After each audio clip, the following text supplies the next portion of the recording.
Radio Fréquence Méditerranée. Il est 18h. Initiative Éco. L'émission en partenariat avec Initiative Menton Riviera. Toutes les infos sur les financements et accompagnements des créateurs et repreneurs d'entreprises, l'actualité économique locale et nationale, infos, dispositifs, c'est un lundi par mois, 18h-19h. Fréquence Méditerranée. Initiative Éco, la promesse d'être à vos côtés à toutes les étapes de votre projet. À écouter sur Fréquence Méditerranée.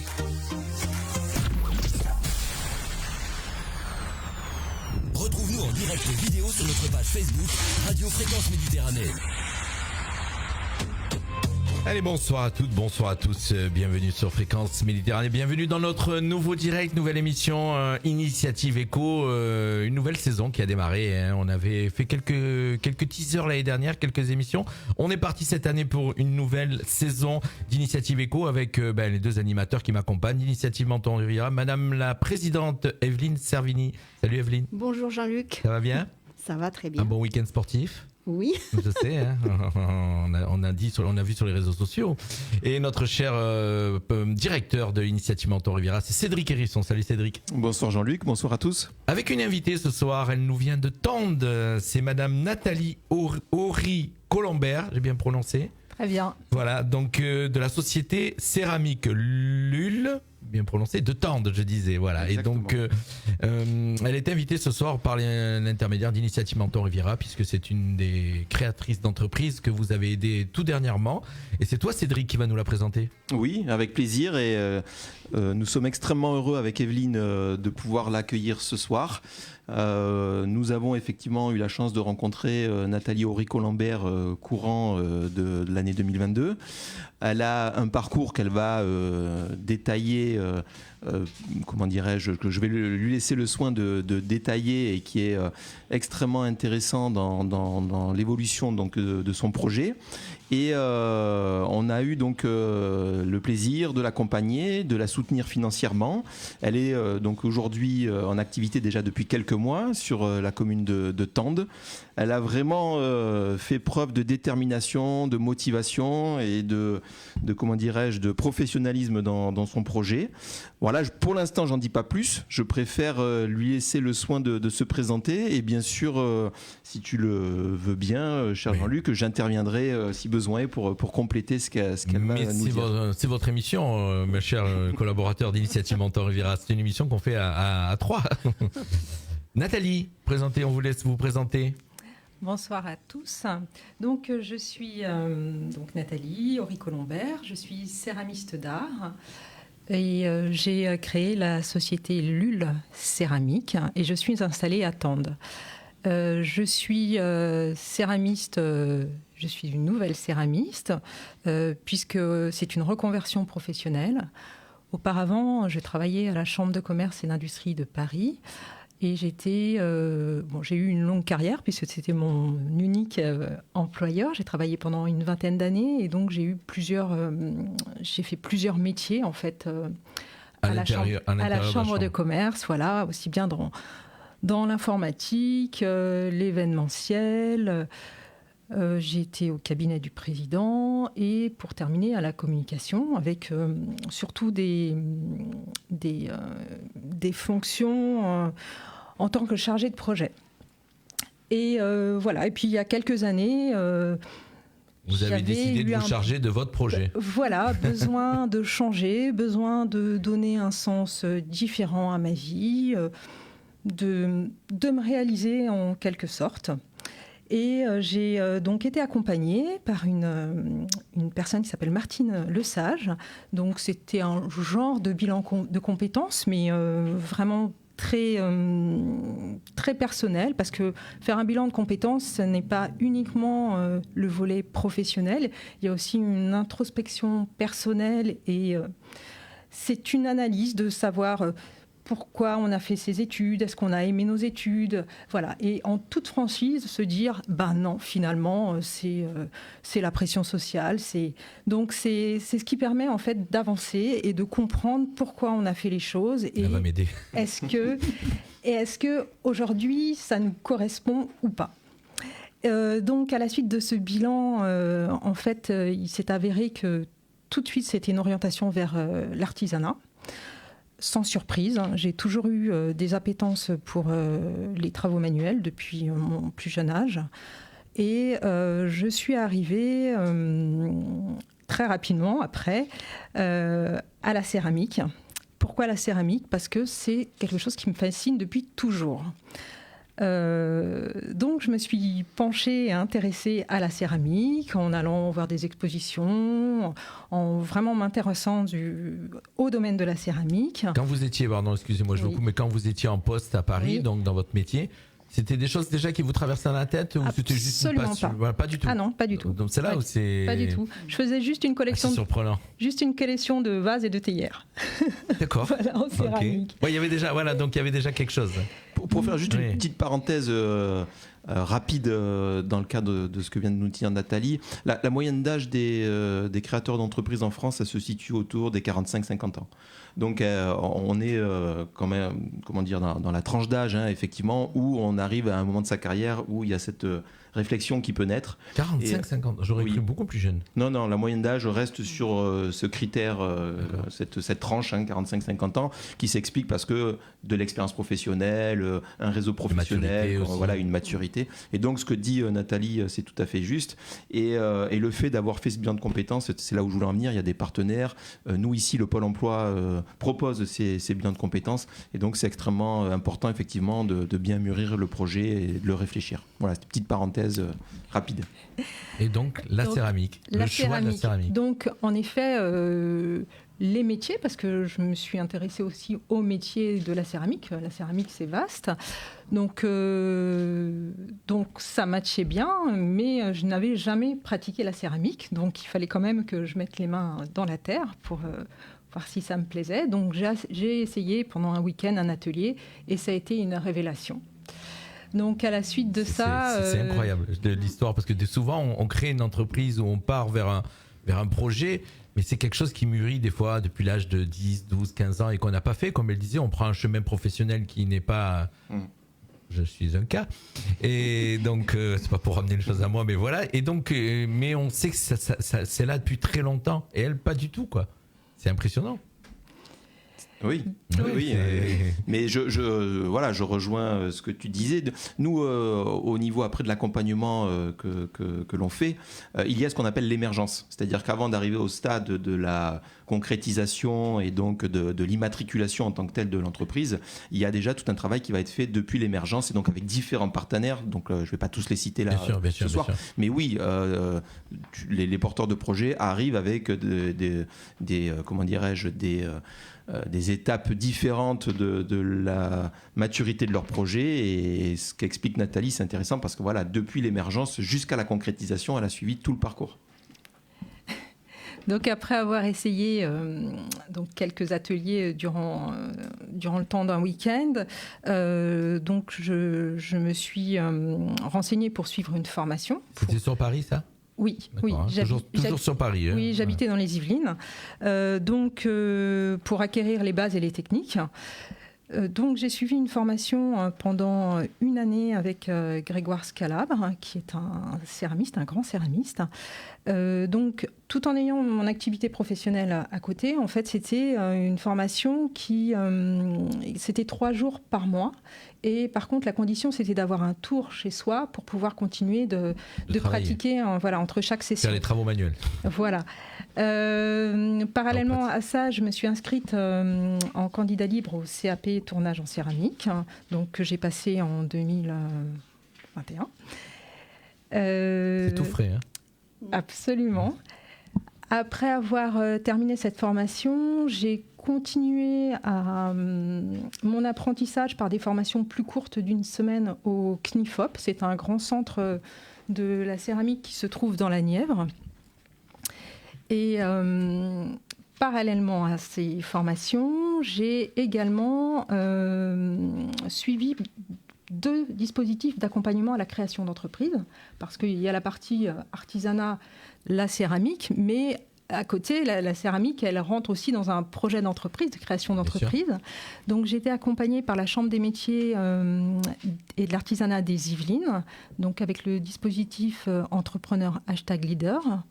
Et j'ai suivi un autre dispositif d'accompagnement à la création d'entreprises dédiées au métier d'art. Donc c'est un tout nouveau dispositif qui a été créé par Artisans d'Avenir. C'est une association qui promeut l'artisanat d'art et ça s'appelle Impulser. Voilà. D'accord. Et toutes ces infos, vous les avez eues comment ? Quelqu'un était derrière pour vous aider ou c'est vous qui avez été chercher, qui a été gratté partout ? Voilà. Une fois que... Le fait d'être à la chambre de commerce aussi, vous aviez peut-être... Non, ça n'a pas aidé ? Pas du tout ? C'est l'esprit de compétition. D'accord. Non, mais le challenge à relever et une fois que c'est décidé, je suis sur mon objectif et je me donne tous les moyens pour y arriver. Elle vient de me tendre la perche, comme on dit, l'esprit de compétition, parce qu'on rappelle que donc, Nathalie a été une championne sportive de très haut niveau en triple saut. On peut le dire, puisqu'on se l'est dit hors antenne, donc on va le dire. Bon, c'était il y a quand même quelques décennies maintenant. Voilà. Mais en effet, j'ai pratiqué l'athlétisme, le triple saut, et voilà, j'avais été championne de France espoir. Voilà, il y a quelques temps. Voilà, et c'est ce qui fait que ça aide effectivement la mentalité que tu disais, cette mentalité de sportif derrière qui est là, du challenge, d'aller vers un but. Voilà. Le dépassement de soi, les blessures aussi, les blessures, les échecs, et puis repartir derrière. C'est vraiment une leçon de vie. Oui, je pense qu'il y a beaucoup de valeurs qu'on peut partager entre le monde entrepreneurial et le sport. C'est vrai Absolument. Alors, à la fois de belles valeurs et des valeurs effectivement de challenge. Effectivement. C'est toute la partie. Alors ça, c'est toute la partie décision, la partie du choix, la partie de la formation. Puis après, il a fallu se dire, maintenant on se lance, on choisit un endroit et on s'installe. Absolument. Pourquoi tendre ? Alors, en fait... On va entendre comment ça s'est passé. Pourquoi partir ? Pourquoi partir des Yvelines ? Oui. Exactement. Alors, j'habitais dans les Yvelines, dans un milieu rural, donc très agréable, mais je ne me voyais absolument pas travailler dans cet environnement. Et par ailleurs, je fais pas mal d'activités... Je faisais, parce que je n'ai pas trop eu le temps ces derniers mois, d'activités liées à la montagne. Et je me suis dit, voilà, c'est l'occasion de partir m'installer à la montagne. Vous connaissiez Tendre ? Vous étiez déjà venu ? Pas du tout. En plus. Ah oui, c'est une vraie aventurière. Ah oui, c'est du challenge, c'est l'aventurière. Un vrai défi. Ouais, ça c'est... Donc, j'ai pris le massif alpin. Alors, c'est vrai que pour moi, la montagne, haute montagne, c'est les Alpes. C'est pas que je n'aime pas les Pyrénées, mais c'est les Alpes. Je voulais être quand même à proximité d'une grande ville parce que une grande ville, c'est bien aussi. Et bien, j'ai fait par élimination. J'ai pris le massif alpin, la carte, et j'ai fait par élimination des grandes villes. Et pourtant, vous étiez au courant quand même qu'il y avait eu donc cette catastrophe il y a 2 ans. Oui, et qui fait que peut-être c'était économiquement un challenge aussi. Oui, mais comme on dit, la foudre tombe une fois, et donc après il y a toute une. Très bon raisonnement. Il y a toute une reconstruction, et puis même si je suis qu'une goutte d'eau pour, je trouve que ça fait partie du challenge et. La légende du colibri. Absolument. C'est ça. C'est tout à fait Exactement. ça. Exactement. Bravo. Mon cher Cédric, donc là, comment ça s'est passé alors donc, écoute, moi j'ai eu le plaisir de rencontrer Nathalie donc, au premier semestre 2022. Alors je te cache pas qu'effectivement la première réflexion qui m'est venue est justement celle que tu viens d'indiquer. À deux raisons. Pour 2 raisons, pardon. La première, c'est parce que nous-mêmes, nous avions mis en place un dispositif d'aide aux entreprises dans le cadre de la tempête Alex et que nous étions évidemment bien au fait de... On en parlera tout à l'heure aussi. On va en parler effectivement ultérieurement. Donc nous étions bien au fait des conditions économiques de la vallée de la Roya. Et puis, dans un deuxième temps, parce que effectivement, on a l'habitude de recevoir des porteurs de projets qui n'ont pas forcément une lecture économique du territoire et du bassin. C'est ça, voilà, lecture économique du territoire. Et je pense que nos premiers entretiens ont été assez francs, de mémoire. Et alors, sachant qu'à cela s'ajoute le fait que nous étions, la distance ne nous facilitait pas non plus la relation, parce que nous faisions nos entretiens en visioconférence, par les raisons qu'a évoquées Nathalie, à savoir la distance, et que donc il est extrêmement difficile au-delà du projet sur un registre technique, c'est très difficile de percevoir la personne elle-même dans le cadre de l'entretien que l'on fait. Ça, c'est la visioconférence pour moi est un outil extrêmement bénéfique et on l'a vu. Qu'est-ce qui vous a dirigé, excuse-moi Cédric, qu'est-ce qui vous a dirigé vers le réseau Initiative? Parce qu'en fin de compte, pourquoi vous avez été tapé à la porte de Cédric et de Evelyne? Donc, une fois que mon choix des Alpes-Maritimes a été fait, donc j'ai prospecté dans les diverses vallées, Tinée, Vésubie et dans la vallée du Var. J'ai rien trouvé. Et en fait, on m'a parlé de Tende et de la vallée de la Roya. Et je me suis dit, ça peut être intéressant, notamment parce qu'il y a la ligne SNCF. Et j'ai dit, bon, il faut aller voir. Et donc j'y suis allée et je suis tombée sous le charme. Coup de cœur. C'était un jour de novembre sous la pluie. En plus. Donc après, ce n'est allé que de mieux en mieux. Oui, bien sûr. Les jours de pluie sont comptés dans notre région, donc on n'a plus que découvrir des temps ensoleillés. Et en fait, donc j'y suis allée. J'avais prévu de visiter plusieurs biens immobiliers. Et en fait, j'ai rencontré M. Vassallo aussi, le maire de Tende. Et donc, il m'a mis en contact avec une de ses conseillères municipales, Marguerite Carboni, qui justement accompagnait les artisans qui souhaitaient s'installer à Tende. Et c'est elle qui m'a donné donc les coordonnées d'Initiative Menton Riviera. Voilà, puisqu'ils sont effectivement dans cette démarche de redynamiser la vallée, de redynamiser les villages de Tende, de Saorge, de Breil et de Fontan. Et j'en profite pour remercier le maire de Tende, M. Vassallo, et l'ensemble des maires de la CARF et de la vallée de la Roya qui redirigent toujours les entrepreneurs vers Initiative Menton Riviera, et je leur en remercie parce qu'effectivement ça permet de communiquer sur nos services et recevoir ensuite de beaux projets. Mais ce qui est aussi important avec Initiative Menton Riviera, c'est que vous êtes déjà apte à faire le filtre avant d'aller à une banque, parce qu'il y a des fois des entrepreneurs qui vont directement taper aux banques. Les banques ne connaissent pas du tout ce que c'est que le projet. Ils vous prêtent ou ils vous prêtent pas. Des fois, c'est arrivé. Moi, j'ai connu des banques qui vous prêtaient sur un projet qui ne savaient pas du tout ce que c'était. Et le jour où vous étiez en difficulté, ils vous abandonnaient. Donc, et alors qu'Initiative Menton Riviera est capable, donc le réseau Initiative, déjà cherche le mot, de décanter, d'accompagner, mais de voir ce qui va et qui ne va pas dans le projet. Oui, alors d'abord, on essaye du mieux que l'on peut, et surtout on le fait pas seul, on le fait avec des partenaires. Comme l'a dit à juste titre Nathalie, elle a quand même été suivie par la Chambre des métiers. Bon, évidemment, la Chambre de commerce propose aussi les mêmes accompagnements pour ceux qui sont ressortissants. Quand elle est arrivée vers vous, elle avait déjà un parcours Oui, parce que moi je me souviens avoir reçu le business plan de Nathalie assez rapidement après nos différents entretiens. Donc effectivement, on voyait que sur son business plan, elle avait quand même déjà bien travaillé sur son étude de marché et son étude financière. Moi, ce que je retiens aussi quand on a eu nos tout premiers entretiens, encore une fois, c'était d'essayer dans une, comment dirais-je, une juste mesure, de l'informer de ce qu'il attendait le jour où elle serait ensuite en activité.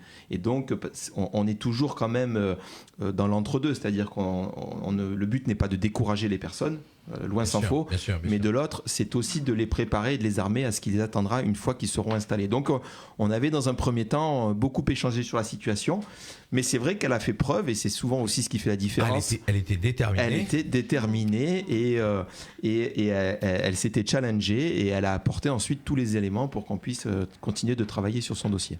Et donc, Initiative Menton Riviera vous a aidé, donc a pris le dossier en main. Absolument, sur le volet financier, en fait, pour financer les investissements. Absolument, oui.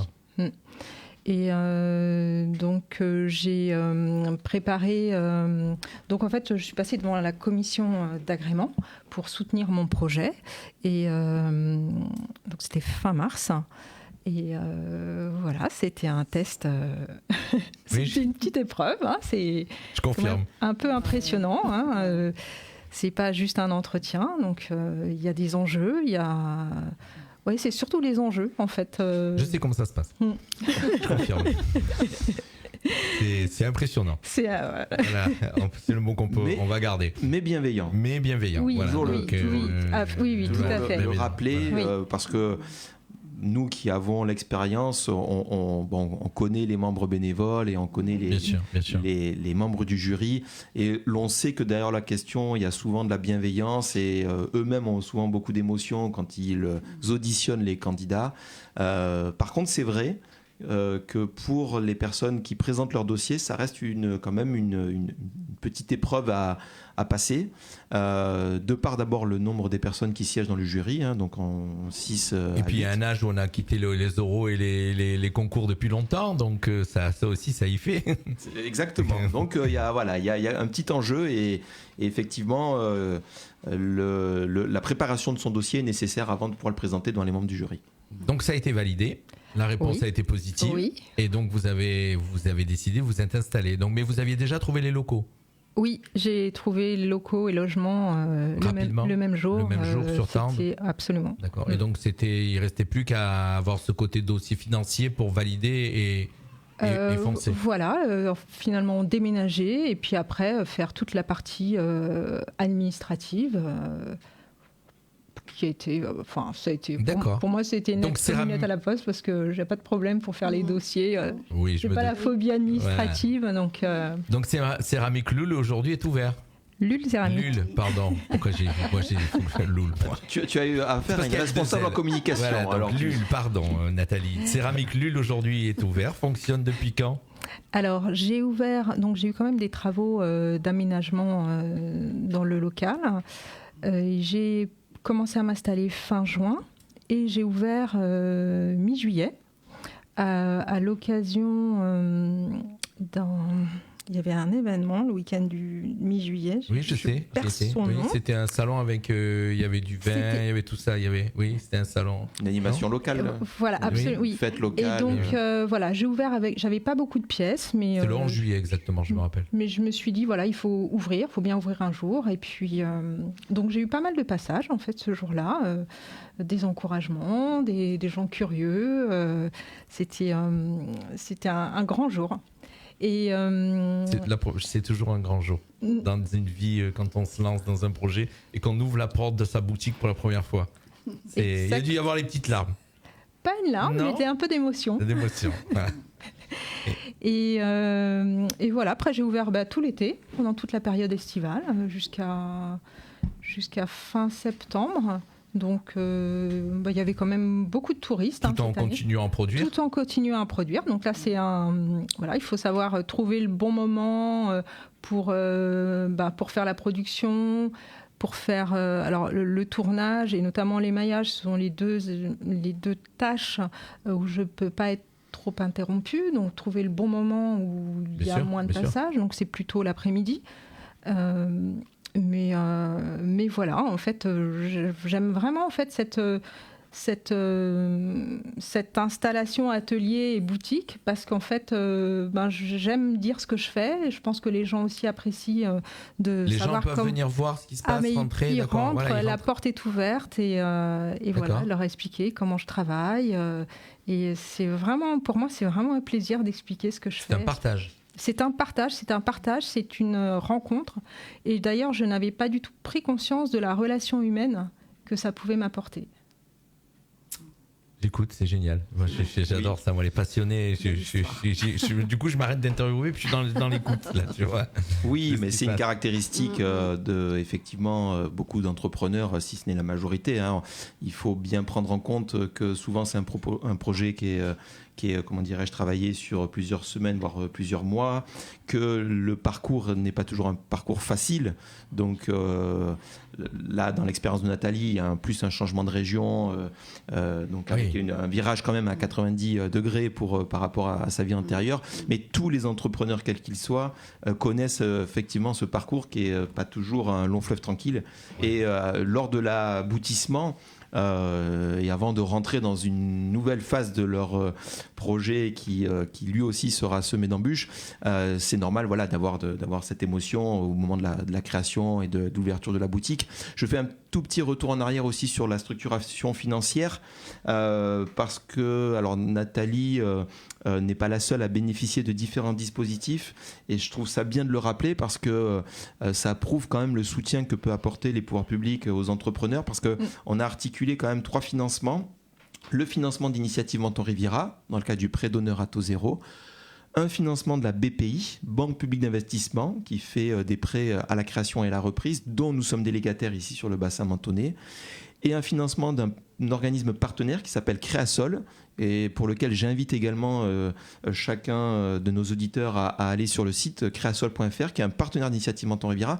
Et donc, ce qu'il faut bien voir quand on instruit le dossier sur cette structuration financière, effectivement, ça vient quand même en renfort des fonds propres et ça vient apporter davantage de crédit auprès de nos partenaires bancaires. Donc, voilà, c'est vrai que dans la mesure où Nathalie avait quand même bien préparé son business plan, avec un plan de financement qui restait équilibré au regard du projet qu'elle a mis en place. Quand je dis un plan de financement équilibré, c'est qu'on n'est pas sur des sommes astronomiques bien sûr. et inadéquates avec le projet visé. Et on a pu articuler ces différents financements et c'est là où vraiment Initiative Menton Riviera est pleinement dans ses missions. Donc toujours en travail partenarial, mais pour apporter effectivement ces équilibres financiers qui vont mettre l'entreprise sur de bonnes rails pour la suite. Je crois pas que la zone est en zone franche par rapport à ce qui s'est passé. Ça avait été demandé, mais elle est pas. Je sais que ça avait été demandé. Non, on est sur une zone rurale, donc avec aujourd'hui le dispositif Petite Ville de Demain qui est géré donc par la communauté de la Riviera française. Exactement. Et sous l'impulsion des maires que tu as cités. Donc voilà, effectivement, les élus font redouble d'efforts pour vraiment apporter toutes les aides financières sur ce territoire par l'intermédiaire de la communauté de la Riviera française. Et nous, plus en lien avec notre activité, on a vraiment articulé les financements dont avait besoin Nathalie pour son projet et donc pour rendre le projet viable et ouvrir la boutique. L'aventure de Céramique Lul a commencé donc et là actuellement on est dans quelle phase là du coup puisqu'on est au mois de fin octobre, c'est une phase où ça s'est ralenti, les visites se sont certainement ralenties. Alors oui, maintenant on est au début des vacances scolaires, donc il va y avoir un petit peu de monde. Le mois de novembre, je pense, sera beaucoup plus calme, donc c'est un mois qui sera propice à la production, exactement, avant les fêtes de fin d'année, où l'activité devrait être un peu plus soutenue. Et puis j'ai un marché de prévu à Menton début décembre. Exact. Voilà. Oui, c'est le marché qu'il va y avoir pour les fêtes de Noël, c'est ça ? Voilà. Alors, c'est le salon Talent de Femmes qui est organisé par l'association Optimiste. On aura l'occasion de se voir encore. Oui, c'est moi qui vais l'animer. Et c'est là où je me permets aussi de faire une rapide intervention, c'est que nous, notre accompagnement ne s'arrête pas au moment où les financements sont décaissés. C'est qu'on essaie vous êtes derrière pour suivre et puis surtout conseiller, parce que si elle a un doute sur quelque chose, elle peut revenir vers vous. Exactement. Tous les conseils qu'il y a derrière. Voilà, dans la mesure de nos moyens et de nos compétences, mais c'est là où justement le réseau nous aide aussi. Le réseau de bénévoles que vous avez, comptables, juristes. Exactement, donc ça me permet de les saluer, de les remercier, tous les bénévoles qui nous écoutent. De la même façon que ça me permet juste aussi de remercier l'ensemble de l'équipe d'Initiative Menton Riviera, comme j'aime toujours à le faire. Madame Rose-Marie Huyard, qui est notre chargée d'accueil, Monsieur Mathieu Polidori, qui est notre chef de projet, et Monsieur Christophe Rizy, qui est notre aide comptable. C'est vrai que la présidente, Madame Servigny, et moi-même ont davantage de visibilité, mais il faut bien prendre en compte que c'est toute une équipe. Vous êtes une équipe, effectivement. De permanents et de bénévoles, et qu'eux font un travail de back-office, mais aussi d'accompagnement avec bien sûr Mathieu, et que voilà, je leur rends toujours ce témoignage parce qu'il m'est important avec la présidente de pouvoir le faire. La présidente qu'on va entendre dans quelques instants. Mais bien sûr, depuis le début, on va l'entendre. Sur la prochaine actualité. Et je voudrais juste, parce que Nathalie l'a pas fait, parce qu'elle est modeste et réservée dans sa présentation, mais elle fait de très belles céramiques, vraiment de magnifiques céramiques. Et puis tu as un œil d'artiste, donc tu sais de quoi tu parles. Ouais. Avec mon regard, qui n'est peut-être pas celui partagé par le plus grand nombre, mais en tout cas, effectivement, au vu du mien, elle a vraiment une qualité dans la réalisation. Moi, c'est ce qui m'a intéressé parce que, bien sûr, il y a un projet, mais après, il faut voir concrètement comment les choses se mettent en place. Donc, elle a vraiment de très belles réalisations et je pense qu'elle a vraiment une belle alchimie entre ce métier, qui est un métier que moi j'appelle l'intelligence de la main, et avec de la modernité, parce qu'elle a une gamme vraiment très moderne. Donc voilà, franchement, ça nous tenait à cœur de pouvoir présenter ces produits. On lui souhaite de réussir et de vraiment performer dans ses ventes et dans son entreprise. Et on essaiera par tous nos moyens de la mettre en relation avec nos bénévoles, notre réseau, nos pop-up, etc., etc. Merci Nathalie, elle va rester avec nous jusqu'à la fin de l'émission, puisqu'on a encore plein de sujets. Merci Nathalie. de m'avoir conviée. Merci oui, Initiative Menton Riviera. Avec plaisir. Voilà, ça fait partie Merci à aussi toi. du rythme de cette émission où sur chaque mois on a Initiative Menton Riviera qui vient en studio. On aura certainement d'autres personnages de votre équipe qui viendra. Faudra aussi faire venir votre équipe. Et puis on a un entrepreneur. Là, on avait eu la dernière fois aussi un autre entrepreneur. C'est prévu. Et c'est voilà, on est là pour ça surtout. Et pour merci parler à toi. On est là merci pour ça. à toi aussi de mettre en lumière ces entrepreneurs parce que c'est le seul intérêt qui nous motive parce que derrière les entreprises, c'est de l'emploi et derrière l'emploi, c'est l'économie du territoire de la Riviera et c'est ce qui nous tient à cœur et c'est ce pourquoi on essaie d'œuvrer au quotidien. C'est pour ça que tu vas. Et on a d'autres projets. Oui. Alors on va y revenir parce qu'après on a effectivement l'actualité sur la Roya, mais on a d'autres projets en cours sur les communes, les 5 communes donc de la Vallée de la Roya. On a financé récemment une petite épicerie, notamment à travers 3 jeunes qui ont pu bénéficier du dispositif Incube d'Initiative France. Et on a d'autres projets à venir aussi qui seront présentés à notre prochain comité. Donc quand on le peut, et avec nos moyens, on essaie vraiment de répondre présent à toutes ces entreprises et commerces qui nous sollicitent. Du coup, tu me donnes la transition toute faite pour parler de l'association créative Anmend qui a lancé ses ateliers donc depuis aujourd'hui. C'est aujourd'hui, Oui, donc oui. Evelyne, tu veux en parler toi? Ce matin, effectivement, donc j'ai eu des nouvelles. Il y a déjà eu donc ce matin un atelier qui s'est passé avec des petites filles et tout le monde était contente, autant les fillettes que les animatrices, donc c'est positif.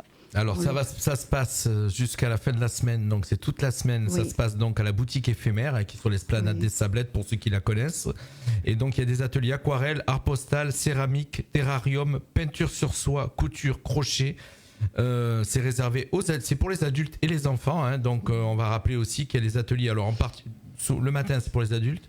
Et l'après-midi, c'est pour les enfants. Voilà, il y a le programme qui est, que vous retrouvez sur le Facebook de Creative Handmade ou celui d'Initiative Menton Riviera. Evelyne a pris cette mission à bras-le-corps et suit quasiment au jour le jour donc, les créatrices de la boutique éphémère. Non, mais il faut bien voir que derrière, c'est très chronophage. Nous, au niveau des permanents d'Initiative Menton Riviera, c'est vrai qu'on est très concentré justement sur le travail d'accompagnement auprès des porteurs de projets, mais les pop-up demandent énormément de temps. Et c'est Evelyne qui s'en charge. Exactement, elle passe tout ce temps auprès des créateurs et créatrices. Et sur cette semaine, effectivement, Creative Handmade va occuper la voûte de l'esplanade des Sablettes et on leur souhaite un maximum de succès. On va donner quelques infos avant de parler de l'actualité fiscale qui sera notre prochaine rubrique fiscale, sociale et juridique. C'est Evelyne qui va nous en parler. Mais moi, je vais vous donner aujourd'hui, il y avait un atelier bol et cuillère en céramique aujourd'hui. Il y avait un atelier céramique. Demain, il y a un atelier initiation à l'aquarelle. Mercredi, il y a un atelier apprendre à coudre à la machine. Jeudi, il y a un atelier découverte de l'art postal. Jeudi aussi, il y a 2 ateliers. Il y en aura un autre qui est composition d'écosystème.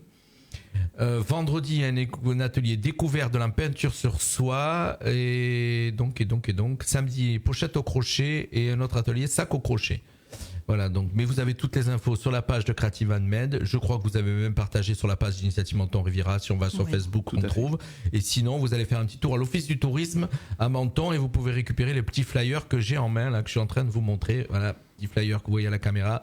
Ça se passe aussi à l'Office du tourisme. Exactement.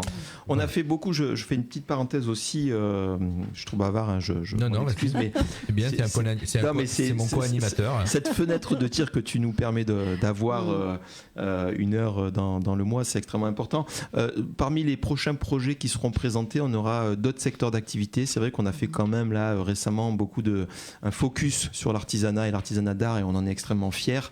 Mais les prochaines sessions, on aura notamment des entreprises dans le secteur du numérique qui est un secteur aussi extrêmement important pour le territoire de la Riviera française et donc pour lequel on aura des entrepreneurs dans ce domaine-là. Donc plein de sujets pour le mois prochain. Plein d'autres sujets à venir pour le mois prochain avec de jeunes créateurs. Je rappelle que notre émission là qui est en direct, bien sûr, elle est écoutée sur le DAB, elle est écoutée sur le web, elle est écoutée bien sûr sur la Facebook, mais ce qu'il y a c'est qu'on peut la réécouter puisqu'elle va être en podcast audio, en podcast vidéo et ceux qui l'ont raté et qui veulent écouter toutes les infos qu'on donne l'Initiative Menton Riviera et puis surtout prendre l'exemple de Nathalie puisque voilà on est créateur, on est là dans un projet, on réfléchit, on ne sait pas et quand on écoute un créateur d'entreprise comme Nathalie et peut-être il y a le petit truc qui fait qu'allez on y va.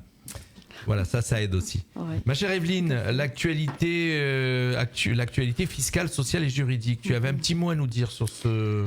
Alors oui, sur un nouveau décret qui est sorti du 7 octobre, donc on va toujours vers l'avenir. Donc pour les personnes qui donc sont assujetties à la TVA, donc il y aura qui émettent des factures. Il y a des nouvelles mentions obligatoires, voilà, c'est ça, hein? Il y a de nouvelles mentions obligatoires, effectivement.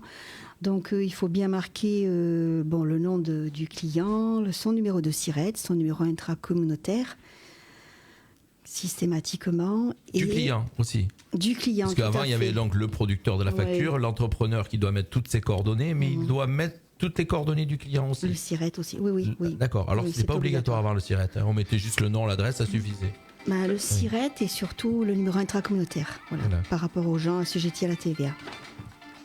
C'est rien, c'est pas grave, c'est du direct. Par contre, ce qu'il faut dire, c'est que en juillet 2024, donc ces factures seront obligatoirement faites sous forme électronique pour les grandes entreprises. En janvier 2025 pour les entreprises moyennes et en janvier 2026 pour les petites entreprises et moyennes entreprises. D'accord, c'est quoi, dans une démarche écologique ? Non, c'est des nouvelles normes. Je sais que ça existe déjà avec les collectivités, avec Chorus Pro. Tout à fait, ça existe déjà avec les collectivités Chorus Pro, publiques. la plateforme, tu as bien raison de le préciser. C'est cette même plateforme qui effectivement gérera la facturation électronique des entreprises. Donc, comme l'a dit la présidente, ça laisse un peu de temps puisqu'on voit bien que pour les TPE qui concernent 90% du tissu économique que l'on connaît, et notamment ici, ça n'interviendra qu'à partir de 2026. Mais ce qu'il faut voir, c'est qu'effectivement, tout amène à ce que cette facturation électronique se mette en place. Donc il faut que petit à petit les entreprises s'y plient, parce que ça sera après une obligation pour elles. Alors tout n'est pas négatif dans cette volonté de passer au tout numérique. Il y a évidemment derrière aussi un gain de temps aussi pour les entrepreneurs qui pourront effectivement avoir directement des liens avec les déclarations de TVA, de contrôle, tout ça. Voilà, donc c'est pas que négatif, parce que parfois effectivement on voit c'est la tout Poste, numérique. il va pas être content. C'est encore peur des marchés. Encore qu'ils développent leur service aussi de ce côté-là. Donc et c'est d'ailleurs des bons outils quand même en parallèle. Mais voilà, il y a évidemment une notion de contrôle derrière aussi, cette volonté. Tu me l'as enlevé de la bouche. Voilà, on ne peut pas le cacher. Mais voilà, il faut que petit à petit les entrepreneurs effectivement l'intègrent au fil des différentes obligations qui vont venir. Et sur le site d'Initiative Menton Riviera, vous retrouvez donc directement sur le site toutes les mentions obligatoires qui doivent apparaître sur les factures. Suite à ce décret, donc. Et oui. Et alors pour les entrepreneurs qui ont bien évidemment le conseil de leur expert comptable, comme l'a bien dit Evelyne, et elle connaît bien ce sujet, en règle générale, ils ont toutes les informations qui leur sont communiquées. Mais il faut aussi penser à tous ceux qui sont auto-entrepreneurs, qui du coup souvent sont plutôt seuls dans leur démarche administrative. Et donc vous retrouvez sur le site internet toutes les mentions obligatoires qui doivent facturer sur les factures, les factures des auto-entrepreneurs. D'accord. Et donc évidemment de bien rappeler toutes ces mentions nécessaires. En plus de l'article 293B du Code général des impôts qui exonère les micro-entrepreneurs de la TVA, les associations. Voilà, TVA non applicable.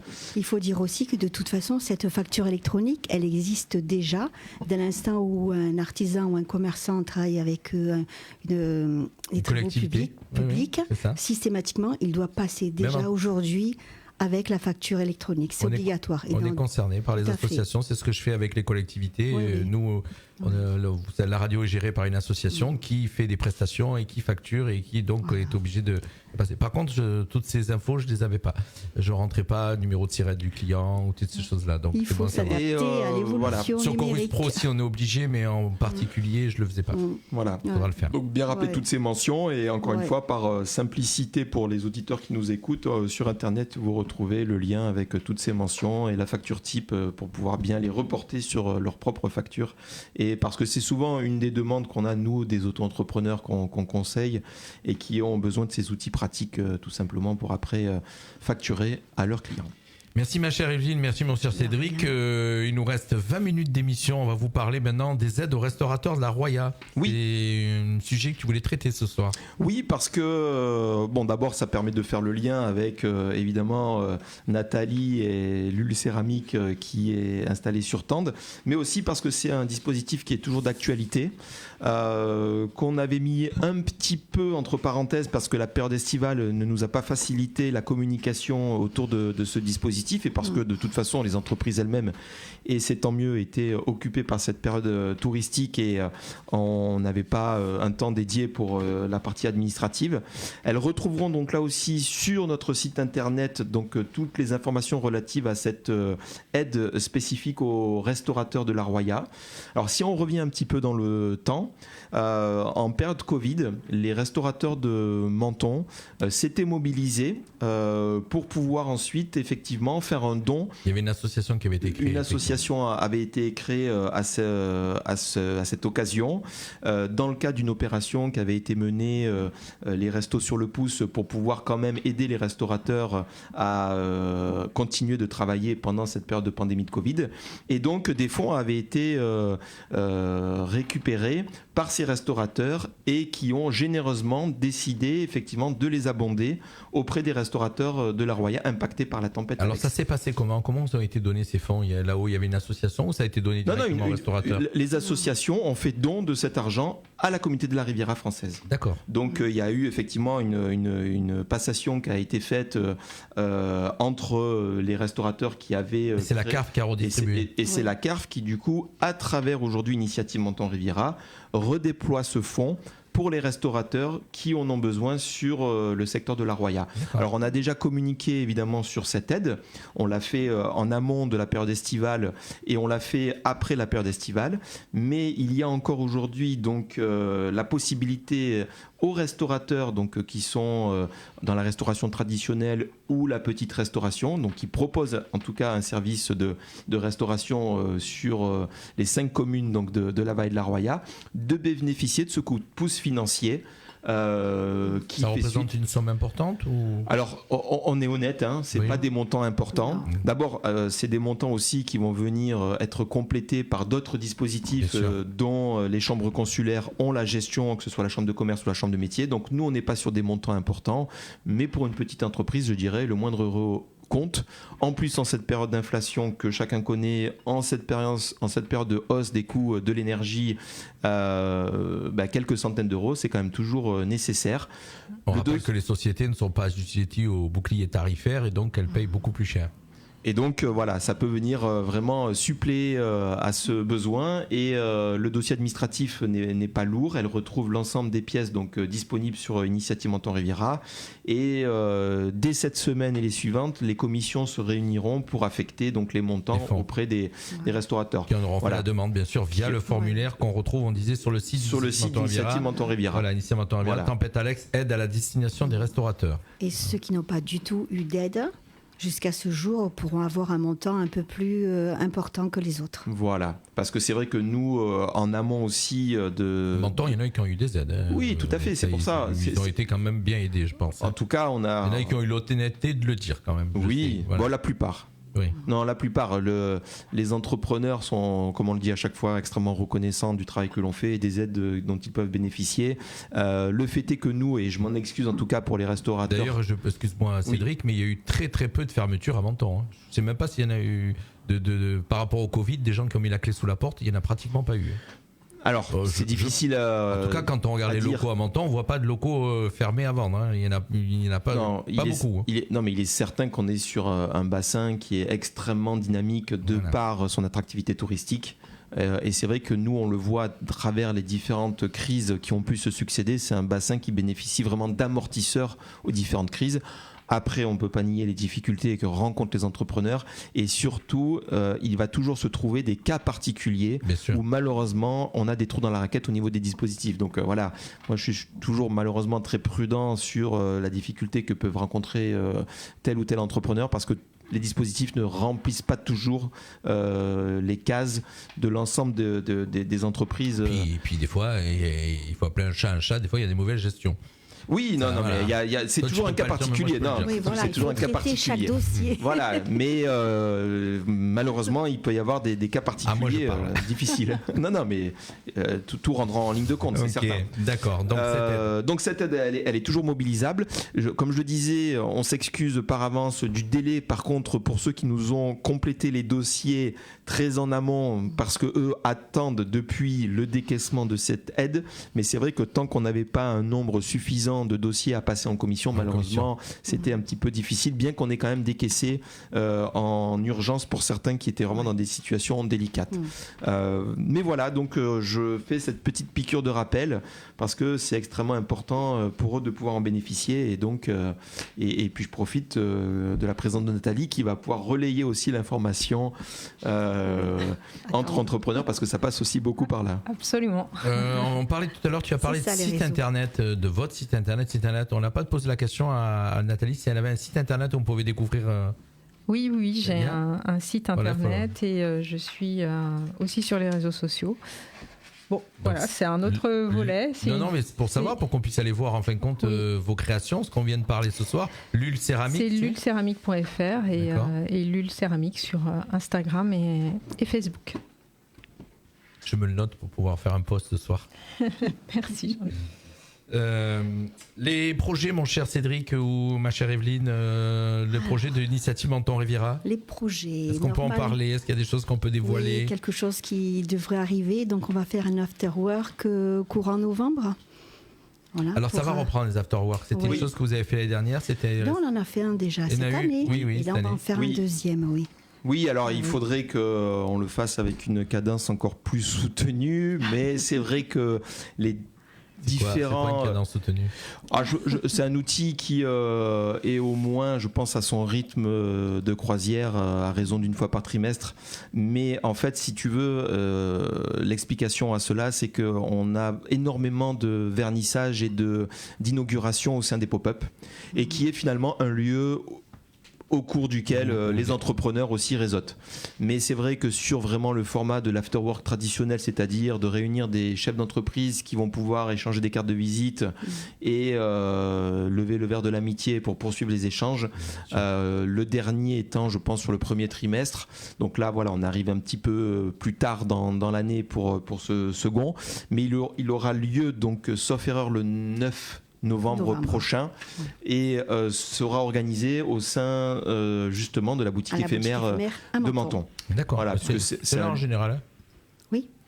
Le dernier aussi, on l'avait fait. Exactement. C'est là en général, la boutique éphémère. Voilà. C'est bien. C'est un emplacement qui est central. Ça nous permet aussi, nous, toujours évidemment, de pouvoir le faire connaître. Et donc, ça nous permet évidemment l'espace est accueillant, et de pouvoir utiliser également cet emplacement pour les afterwork.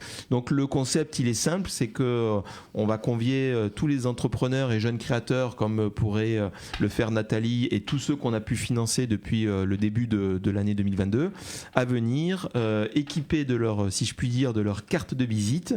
On met en place ensuite ce qu'on appelle l'afterbox, dans lequel à l'arrivée... c'est nouveau ça. C'est IMR. Voilà. C'est nouveau ça. C'est nouveau. J'apprends quelque chose. L'afterbox. On aime bien... comment dirais-je, l'acronyme, et ça permet aux entrepreneurs de déposer leur carte de visite lorsqu'ils nous rejoignent au cours de cette soirée. Et à échéance régulière, on a un petit jingle qui va permettre d'identifier une entreprise. On tire au sort une carte, parce que l'idée justement c'est de pouvoir rester sur l'aléatoire, et l'entrepreneur va pouvoir se présenter. L'idée étant de mettre en avant des entrepreneurs qu'on a pu financer, et on le sait parce qu'en fait ce concept de bouche à oreille est surtout nécessaire en amont de la vie de l'entreprise, et donc ça permet de booster leur communication et de communiquer sur leurs produits et services tout au cours de la soirée.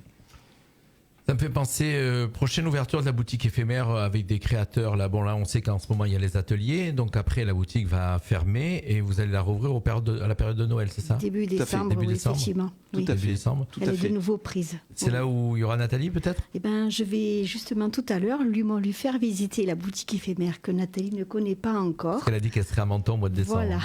Non, elle sera, pour Sort Optimiste, c'est sur un week-end. Sort Optimiste, exact. Palais de l'Europe. Voilà, exact. Voilà. Mais là, je vais lui montrer la boutique donc pour voir si elle veut venir aussi exposer ses créations. D'accord. Voilà. Tu vois, ça le réseau. Oui. Oui, l'idée pour Nathalie, c'est vraiment de pouvoir, comme on le disait tout à l'heure, lui faire bénéficier de l'attractivité économique du littoral. À mon sens, en termes d'échange économique, il faut que le littoral se réponde avec le moyen et au pays. Et ça, je pense que c'est pour ça qu'à travers cet exemple concret, alors évidemment après il y a des outils plus génériques. C'est ce lien que vous voulez commencer à faire, parce que pour l'instant, c'était des créateurs locaux qui étaient privilégiés, peut-être. Je dis pas privilégiés, mais qui étaient souvent en place. On peut aller chercher des créateurs qui sont aussi dans les vallées. Exactement. Non, mais exactement. Et puis surtout, c'est indispensable de montrer la dynamique économique que l'on a aussi dans les villages. Roya et Bévéra. Il est bien évident qu'on parle des deux vallées et des 15 communes de la Riviera française. Et donc, nous, à notre modeste niveau, ça commence aussi par justement des initiatives individuelles et qu'elles puissent effectivement se faire écho entre le littoral et le haut pays. Tous les acteurs du territoire œuvrent énormément dans ce sens-là. Je pense beaucoup à l'Office du tourisme communautaire qui est vraiment dans une très belle dynamique pour justement mettre en avant ce territoire magnifique de l'ensemble de la Riviera française. Et nous, à notre niveau, à travers les entreprises et au niveau économique, on essaie effectivement de pouvoir le relayer au maximum et donc voilà, de pouvoir communiquer. C'est pour ça qu'on avait vraiment le souhait de pouvoir présenter Nathalie ce soir et puis d'autres projets qui viendront, qui seront soutenus dans les différentes vallées. Mais c'est vrai, comme tu le disais, en fait, l'attractivité économique est essentiellement tournée vers la bande littorale. Et donc, il faut redoubler d'efforts pour que... La boutique, il faut rappeler que la boutique éphémère n'a pas 10 ans. Elle a juillet 2019. Voilà, elle était née juste avant le Covid. Elle s'est arrêtée avec le Covid et elle a redémarré juste après. Donc, effectivement, les projets arrivent, les projets se créent et voilà, on ne peut pas aller plus vite que la machine. Oui, tout à fait. Voilà, donc... Mais on identifie quand même beaucoup notre territoire par la bande littorale et avec évidemment une géographie et comment dirais-je, un paysage exceptionnel avec les Alpes qui se jettent dans la mer, mais justement il y a bien les Alpes dans ce que je dis et donc c'est important que les deux les deux territoires, la totalité du territoire soient représentés. Voilà, merci Jean-Luc. On va terminer avec Nathalie qui va nous parler de ses projets. Est-ce qu'il peut-être moi je réfléchissais pendant, est-ce qu'il va y avoir peut-être des ateliers qui vont être ouverts là-haut sur la boutique, c'est une boutique atelier. Ah oui, en effet c'est les deux. Il y a l'espace de production et l'espace de vente. Donc oui, maintenant je suis vraiment dans une démarche de développement. Donc je vais mettre en place des ateliers de loisirs. Courant l'hiver plutôt parce que adulte-enfant donc toujours dans une démarche de rencontre, de partage d'un moment, quelque chose qui ait du sens, que les gens trouvent un moment, qu'ils apprennent quelque chose, qu'ils repartent avec leur objet. Alors peut-être lors d'une deuxième séance, parce qu'en céramique, on ne peut pas repartir tout de suite avec la pièce. Mais voilà, donc ça me demande un peu de temps de réflexion pour pouvoir mettre vraiment des ateliers qui aient du sens, en fait, qui soient dans la même démarche que mon installation et que ma créativité, voilà. Mais j'ai encore quelques minutes. Oui, vas-y, on a encore 7 minutes. 7 minutes, mais c'est parfait. 6 minutes. Parce qu'on voit vraiment, nous, à notre niveau, dans les projets des créateurs d'entreprises aujourd'hui, cette question de sens, de redonner du sens, de prise de conscience de différents enjeux et comment dirais-je, que ce soit au niveau humain ou même écologique, par rapport à tout ce qui nous concerne aujourd'hui et qui est vraiment important. Ce qui est intéressant, nous, quand on les accompagne, c'est de coupler ça à une logique, comment dirais-je, plus économique, et de nous mettre derrière la passion et d'essayer de justement questionner l'entrepreneur sur les enjeux économiques et financiers. Parce que après le Covid, ou la Covid, comme on doit dire, on voit vraiment que ces questions aujourd'hui sont à la croisée de beaucoup de personnes qui s'interrogent sur leur avenir professionnel. Faudrait étayer ça par davantage de recherches statistiques ou d'études, mais nous, de manière empirique, on le constate dans les entretiens que l'on fait. Et on voit beaucoup de personnes qui viennent nous voir après une expérience dans différents secteurs d'activité et qui sont dans cette recherche de sens et de se dire, comme tu le disais en début d'antenne... Il y aura eu malheureusement un avantage dans ce Covid, on va dire, c'est qu'il y a eu cette coupure de rythme professionnel et fait que les gens se sont beaucoup interrogés sur entre guillemets la vraie vie. Il y a de ça, effectivement. Il y a un petit peu, je pense que comme il y a eu cette situation très frontale qu'on a tous connue et avec quand même des changements d'organisation majeurs, ça a effectivement amené, je pense, à un raisonnement, à un questionnement, etc. Mais nous, on essaie, encore une fois, dans la mesure de nos compétences et de moyens, de ne pas cautionner à 100% le discours que va avoir l'entrepreneur par rapport à ça. Parce qu'il faut rester... et parce que l'entreprise reste un acteur économique dans ce que l'on appelle la loi du marché. Et il faut absolument que la passion soit toujours contenue dans le cadre du projet entrepreneurial. Et c'est ce qu'on essaie de faire. Donc on n'essaie pas de décourager les personnes. Et quand je dis ça, je pense bien encore une fois à toute l'équipe des permanents et des bénévoles qui nous entourent. Mais on essaie de les armer au mieux de ce que sera leur projet dans le cadre ensuite d'enjeux économiques et concurrentiels. Voilà. Et c'est pour ça que ce qui est bien quand même dans un parcours quand il aboutit comme celui de Nathalie, c'est que ces questions, elles ont été à un moment abordées et c'est que la personne, elle sait qu'il faut qu'elle redouble d'efforts quand même, comme on le dit souvent. Je veux dire, aujourd'hui, effectivement, elle a mis la clé dans la porte et la boutique est ouverte, mais elle sait qu'elle doit redoubler d'efforts pour gagner en visibilité, pour être connue et reconnue. Le plus compliqué, c'est voilà.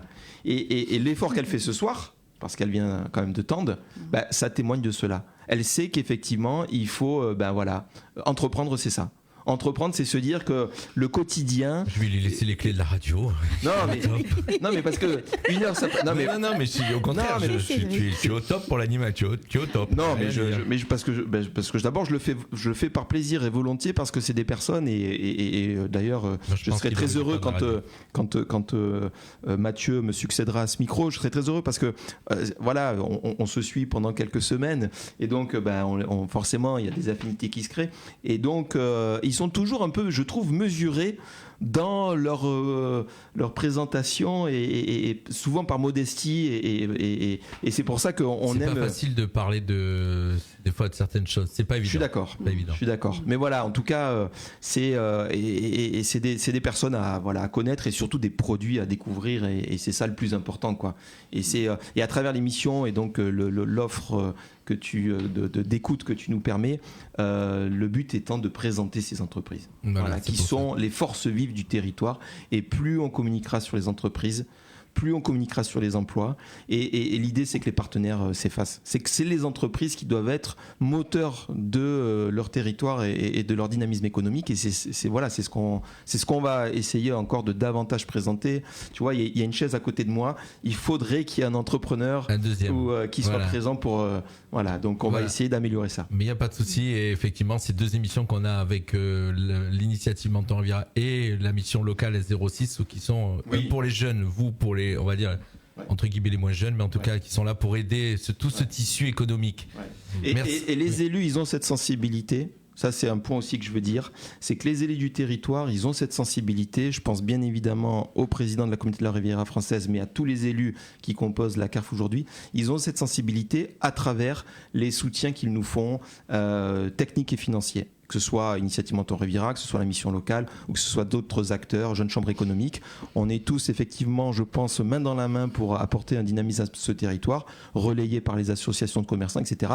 Mais si on n'avait pas les soutiens financiers des pouvoirs publics, on ne pourrait pas faire tout ça et donc je les en remercie. Voilà, il faut que ce territoire continue à être attractif. Merci en tout cas à Cédric d'avoir co-animé cette émission. C'est bien Evelyne parce qu'avec Cédric je suis tranquille. Oui. J'ai qu'une heure, on le fait sans problème. C'est avec plaisir. Merci à Cédric, donc directeur de la mission d'Initiative Menton Riviera, Evelyne, présidente de l'Initiative Menton et Nathalie Henri Colombert qui nous a fait le plaisir d'être avec nous aujourd'hui pour nous présenter sa nouvelle société, son lieu de vie, son lieu de création, Céramique Lul à Tende. Voilà, merci à tous. C'est le retour de la musique et puis bien sûr je vous rappelle que vous pourrez retrouver la totalité d'interviews bien sûr sur notre chaîne YouTube, sur le site de la radio www.fmradio.fr ainsi que le podcast audio pour ceux, mais bon il y en a beaucoup qui regardent la vidéo, je sais pas pourquoi mais ils aiment bien nous regarder. C'est comme ça, merci à tous, bye bye. Merci à toi. Fréquence Hit, 17h, 19h.